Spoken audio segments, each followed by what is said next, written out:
भारतीय राजनीति में 12 साल का समय बहुत बड़ा माना जाता है। इस दौरान कई सरकारें आती हैं, जाती हैं, गठबंधन टूटते हैं, चेहरे बदल जाते हैं और जनता का मूड भी बदल जाता है। लेकिन नरेंद्र मोदी के नेतृत्व वाली सरकार ने लगातार 12 साल पूरे कर लिए हैं और इसी के साथ ये दौर भारतीय राजनीति के सबसे चर्चित और प्रभावशाली दौरों में शामिल हो गया है। सबसे बड़ा सवाल ये है कि आखिर मोदी सरकार 12 साल तक सत्ता में कैसे बनी रही। ऐसा क्या हुआ कि साल 2014 में शुरू हुआ सफर 2026 तक पहुंच गया और बीजेपी आज भी देश की सबसे बड़ी राजनीतिक ताकत बनी हुई है। दरअसल इसकी सबसे बड़ी वजह सिर्फ चुनावी रणनीति नहीं है, बल्कि इसके पीछे बड़े फैसले, कल्याणकारी योजनाएं, मजबूत संगठन, लगातार चुनावी कैंपेन और सरकार की उन नीतियों का भी योगदान है जिन्होंने सीधे आम लोगों को प्रभावित किया।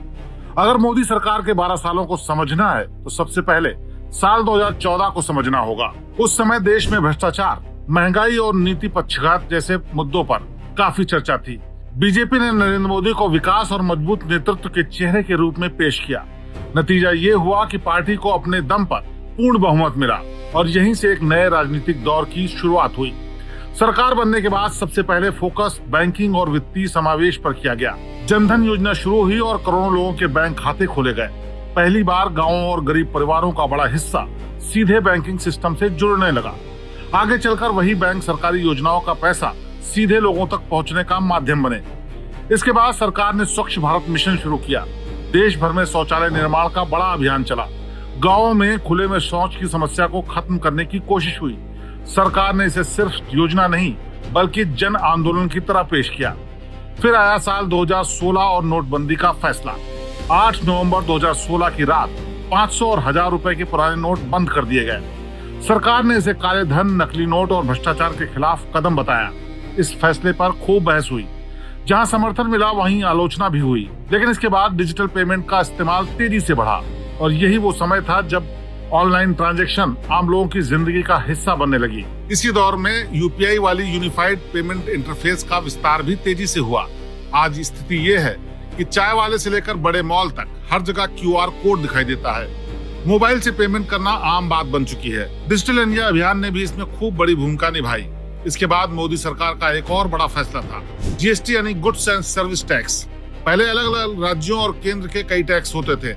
जीएसटी लागू होने के बाद पूरे देश के लिए एक टैक्स सिस्टम बनाने की कोशिश की गई। शुरुआती दिक्कतें जरूर आई, लेकिन इसे आजादी के बाद सबसे बड़े टैक्स सुधारों में गिना जाता है।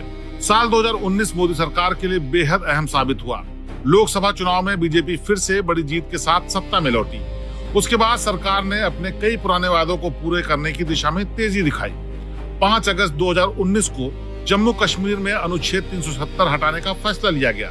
इसके साथ ही राज्य का विशेष दर्जा खत्म हो गया। बीजेपी लंबे समय से इस मुद्दे को उठाती रही थी और सरकार ने भी इसे अपनी सबसे बड़ी वैचारिक उपलब्धियों में शामिल किया। इसी साल संसद ने 3 तलाक कानून भी पास किया। सरकार का कहना था इससे मुस्लिम महिलाओं को कानूनी सुरक्षा और सम्मान मिलेगा। बीजेपी ने इसे महिला सशक्तिकरण से जोड़कर पेश किया। इसके बाद नागरिकता संशोधन कानून यानी सीएए भी लाया गया। ये कानून भी काफी चर्चा और विवाद का विषय बना। सरकार ने इसे पड़ोसी देशों के धार्मिक उत्पीड़न झेल रहे अल्पसंख्यकों को नागरिकता देने का कदम भी बताया। अगर मोदी सरकार की सबसे बड़ी ताकत की बात करें तो उसने कल्याणकारी योजनाओं का बड़ा योगदान रहा है। उज्ज्वला योजना के तहत करोड़ों महिलाओं को गैस कनेक्शन दिए गए। पीएम आवास योजना के जरिए गरीब महिलाओं को घर देने की कोशिश हुई। आयुष्मान भारत योजना के तहत स्वास्थ्य बीमा की सुविधा दी गई। जल जीवन मिशन के जरिए गाँव में नल में पानी पहुँचाने का अभियान शुरू किया गया। कोविड महामारी के दौर में शुरू हुई प्रधानमंत्री गरीब कल्याण अन्न योजना भी सरकार की बड़ी योजनाओं में शामिल रही।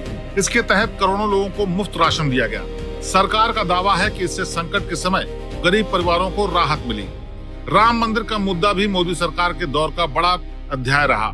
2019 में सुप्रीम कोर्ट के फैसले के बाद अयोध्या में मंदिर निर्माण का रास्ता साफ हो गया। इसके बाद निर्माण कार्य शुरू हुआ और जनवरी 2024 में रामलला की प्राण प्रतिष्ठा भी हो गई। बीजेपी और उनके समर्थकों के लिए एक ऐतिहासिक और भावनात्मक मुद्दा रहा। महिलाओं की राजनीतिक भागीदारी बढ़ाने के लिए महिला आरक्षण विधेयक भी पास किया गया। इसके तहत लोकसभा और विधानसभा में महिलाओं के लिए 33% का आरक्षण का रास्ता साफ हुआ। इसे सरकार ने नारी शक्ति वंदन अधिनियम नाम दिया। आर्थिक मोर्चे पर सरकार ने मेक इन इंडिया और आत्मनिर्भर भारत जैसे अभियान शुरू किए। उद्देश्य था कि भारत में ज्यादा उत्पादन हो, विदेशी निवेश आए और मैन्युफैक्चरिंग बढ़े।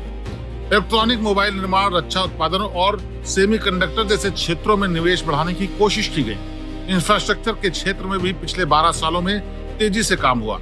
नए एक्सप्रेसवे बने, हाईवे नेटवर्क का विस्तार हुआ, रेलवे स्टेशनों पर आधुनिकीकरण शुरू हुआ, वंदे भारत ट्रेनें शुरू की गईं और एयरपोर्ट की संख्या में भी बड़ा इजाफा हुआ। सरकार लगातार ये दावा करती रही है कि बेहतर कनेक्टिविटी से अर्थव्यवस्था को गति मिली है। अंतर्राष्ट्रीय स्तर पर भी भारत की भूमिका पहले से ज्यादा मजबूत दिखाई दी। G20 की अध्यक्षता, ग्लोबल साउथ की आवाज बनने की कोशिश और दुनिया के बड़े देशों के साथ संबंधों को मजबूत करना मोदी सरकार की विदेश नीति का अहम हिस्सा रहा। हालांकि ये भी सच है कि मोदी सरकार के कई फैसलों को लेकर विपक्ष ने सवाल भी खूब उठाए। नोटबंदी, बेरोजगारी, महंगाई, कृषि कानून, सीए और अन्य मुद्दों पर लगातार राजनीतिक बहस होती रही, लेकिन इसके बावजूद बीजेपी का संगठन मजबूत बनता रहा और सरकार अपनी राजनीतिक पकड़ बनाए रखने में सफल रही। यही वजह है कि 12 साल पूरी होने पर मोदी सरकार का दौर सिर्फ एक सरकार का कार्यकाल नहीं, बल्कि भारतीय राजनीति के एक बड़े अध्याय के रूप में देखा जा रहा है। समर्थकों के लिए बड़े फैसलों और बदलावों का दौर है, जबकि आलोचकों के लिए कई सवालों और बहसों का दौर। लेकिन इतना तय है कि पिछले 12 सालों में लिए गए फैसलों ने देश की राजनीति, अर्थव्यवस्था, सामाजिक कार्य को गहराई से प्रभावित किया है और आने वाले वर्षों में इसका असर भारतीय राजनीति में खूब दिखाई देता रहेगा।